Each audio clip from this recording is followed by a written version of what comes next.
म्हणजे खूपच मुद्दे आहेत. अर्थात निवडणुकीची संपूर्ण तयारी, गावात सीसीटीव्ही, नैना कॉरिडॉर, महत्वाचे मुद्दे. नैना कॉरिडॉरचा विषय तुमचा काय नेमका मला सांगा. ऍक्च्युली आता हे नायनाचा मुद्दा आहे. नवी मुंबई हा एअरपोर्ट इकडे झालेला आहे, हो. त्याच्यामुळे हा एक विकसित क्षेत्र होणार आहे. बरोबर. तर आमचा मुद्दा असा आहे की जो सिडकोमध्ये अन्याय झाला, ओके. 12.5% देणार होते त्यांना सुरुवातीला, ते 12.5% दिले.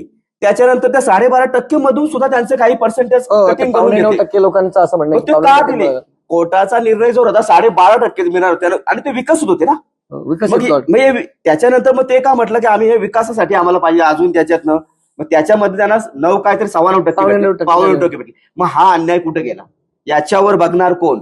मग नैनामध्ये जवळ नैना हा सिडकोचाच पार्ट आहे.